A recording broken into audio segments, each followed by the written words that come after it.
வணக்கம். நான் உங்கள் டாக்டர் உமாதேவி, சித்த மருத்துவர் மற்றும் மலர் மருத்துவ ஆராய்ச்சியாளர். இன்னைக்கு ஒரு மலர் மருத்துவத்தில் ஒரு ஃபிட்ஸு இருக்கிற பையன் சரியான டெஸ்டிமோனியை தாங்க பார்க்க போகிறோம்.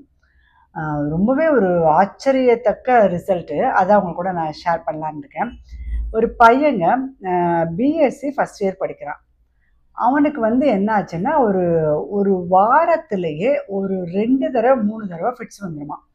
அப்படி ஃபிட்ஸ் வந்துச்சுன்னா எந்த இடம்னே தெரியாதா, அப்படியே விழுந்துருவானாம்.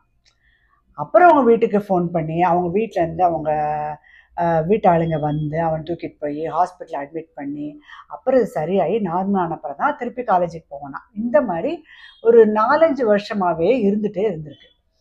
அதை அவங்க தாத்தா என்கிட்ட சொன்னாங்க, இந்த மாதிரிம்மா இந்த ஃபிட்ஸ் எல்லாம் சரி பண்ண முடியுமா, அதுக்கு ஏதாவது மருந்து தான் கொடுங்களேன் அப்படின்னு கேட்டாங்க. அப்போ நான் என்ன சொன்னேன்னா, இது ஆக்சுவலாக ஃபிட்ஸுக்கு நல்ல மருந்து இருக்குங்கய்யா, நீங்கள் போய் அந்த பையனை கூப்பிட்டுட்டு வாங்க, அந்த பையனோட ஒரு கொஞ்ச நேரம் பேசி அவன் மனநிலையும் தெரிஞ்சுக்கிட்டு அப்புறமே மருந்து கொடுத்தா இது கம்ப்ளீட்டாக சரி பண்ணலாம் அப்படின்னு சொல்லிட்டேன். திருப்பி அந்த பையனை கூப்பிட்டு வந்துட்டாங்க. அந்த பையனை கூப்பிட்டு அந்த பையன்கிட்ட நான் கொஞ்சம் நேரம் கன்சல்ட் பண்ணேன். அப்போ அந்த பையன் என்ன சொல்கிறான்னா, ஆண்டி எனக்கு ஒரு 2-3 வருஷமாகவே என் தொந்தரவு இருக்குது, எனக்கு அந்த ஃபிட்ஸு எப்போ வந்துருமோன்னு எனக்கு ஒரு திகிலாகவே இருக்கும் மனசுக்குள்ளே, ரொம்ப நான் பயந்துகிட்டே இருப்பேன் அப்படின்னு சொன்னான். இப்போ அந்த ஃபிட்ஸு வரும்போது உன் மனநிலை எப்படி இருக்கும் அப்படின்னு கேட்டேன். அதங்காட்டி நான் சொன்னேன்ல, அந்த ஃபிட்ஸு வரப்போது தான் எனக்கு இந்த மனசுக்குள்ளேயே ஒரு திகில் இருக்கும். அப்புறம் என்ன ஆகும்னா, அந்த ஃபிட்ஸு வராதப்போ ஒரு மாதிரி அடிக்கடி மயக்கம் வந்துக்கிட்டே இருக்கும் அப்படின்னு சொன்னான். அப்புறம் ஒரு அதிர்ச்சி இருக்கும், திகில் கலந்த அதிர்ச்சி வரும் அப்படின்னு சொன்னான்.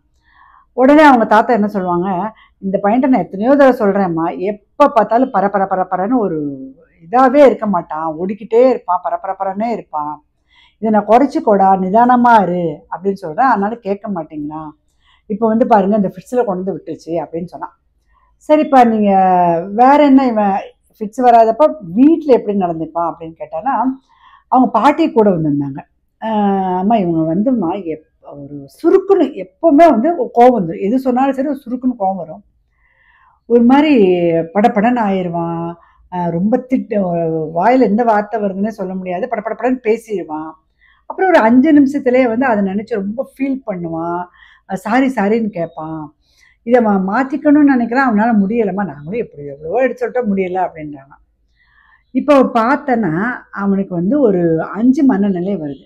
ஃபிட்ஸ் வரும்போது என்ன ஆகுனா, ஒரு திகில் வருது, அதுக்கு ராக்ரோஸ் இந்த மலன் அப்புறம் ஒரு அதிர்ச்சி வருது, அதுக்கு ஸ்டார் ஆஃப் பெத்லஹேம் ஒரு மலன் அதுக்கப்புறம் இவன் பரபரன்னு இருக்கான்ல, அப்படி ஓடிட்டே இருக்கிறது, எது வேகமாக செய்கிறது, அதுக்கு இம்பேஷன்ஸ்ன்ற மலன் அப்புறம் அடிக்கடி ஃபெயிண்ட் மயக்கம் வருது, அதுக்கு கிளிமாட்டிஸ்னு ஒரு மலன் அப்புறம் பார்த்தானா சுருக்குன்னு கோவம் வருது அப்படின்றாங்க, அதுக்கு செரிப்ளன்ற மலன் இந்த 5 மலர் மருந்தையும் செலக்ட் பண்ணி ஒரு காம்பினேஷனாக போட்டு ஒரு பில்ஸில் அவனுக்கு கொடுத்துட்டு என்ன சொன்னேன்னா, இதை 1 மணி நேரத்துக்கு ஒரு 5 பில்ஸாக எடுத்து சாப்பிடு அப்படின்னு சொல்லிட்டேன். இதை மாதிரி கொடுத்து விட்டு இவன் சாப்பிட ஆரம்பிச்சிட்டான். அடிக்கடி அந்த டப்பாவை கையில் வச்சுட்டு ஒரு 5 பில்ஸாக எடுத்து சாப்பிட ஆரம்பித்தான். என்ன ஒரு ஆச்சரியம்னா, இந்த மருந்து சாப்பிட ஆரம்பித்ததுல இருந்தே அவனுக்கு இந்த அந்த மனசில் இருக்கிற திகில், அந்த ஒரு அதிர்ச்சி, இதெல்லாமே அவனுக்கு கொஞ்சம் கொஞ்சமாக மாற ஆரம்பிச்சிச்சு. அந்த மயக்கமும் அவ்வளோ வர்றதில்லை. அப்புறம் வீட்லேயும் கோபம் வருதுன்னா அதை கொஞ்சம் அவ்வளோ இதாக படப்படலாம் பேசிக்கிறது, கோபம் வருது அப்படியே கண்ட்ரோல் பண்ணிக்கிறான். இந்த மாதிரி படிப்படியாக குறைஞ்சி இப்போ ஒரு 2-3 மாதம் ஆச்சு, அவனுக்கு ஃபிட்ஸே வரதில்லை.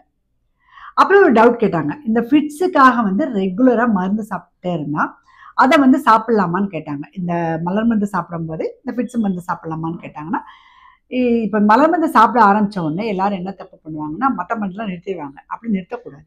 இப்போ மலர் மருந்துன்னு ஆரம்பிச்சிட்டாலே அவங்களுக்கு வேறு ஏதாவது பிரச்சனைகள் இருக்குது, இல்லை சுகர் இருக்குது, ப்ரெஷர் இருக்குது, தைராய்டு இருக்குது, இல்லை மூட்டு வலி இருக்குன்னா உடனே நிறுத்தக்கூடாது. அந்த மருந்து எடுத்துக்கிட்டே இந்த மலர் மருந்து எடுத்துகிட்டே வரணும்.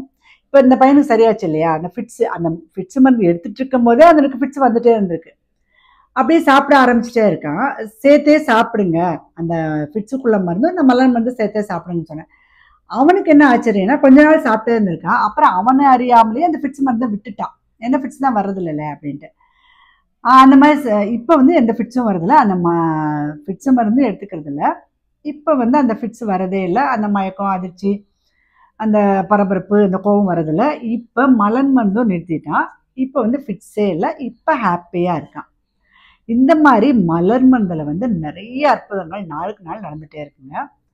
இந்த வீடியோ பார்க்குறவங்க என்னோட சேனலை சப்ஸ்கிரைப் பண்ணிவிட்டு தெரிஞ்சவங்களுக்கு இதை ஃபார்வர்ட் பண்ணுங்கள். ஏன்னா இந்த மாதிரி மன ரீதியாகவும் உடல் ரீதியாகவும் பாதிக்கப்பட்டவங்களுக்கு இது ரொம்பவே ஹெல்ப்ஃபுல்லாக இருக்கும். நீங்கள் எல்லோருமே ஆரோக்கியமாக மகிழ்ச்சியாகவும் இருக்கணும். மீண்டும் ஒரு யூஸ்ஃபுல்லான மருத்துவ குறிப்போடு நான் உங்களை சந்திக்கிறேன். அது வரைக்கும் நன்றி, வணக்கம்.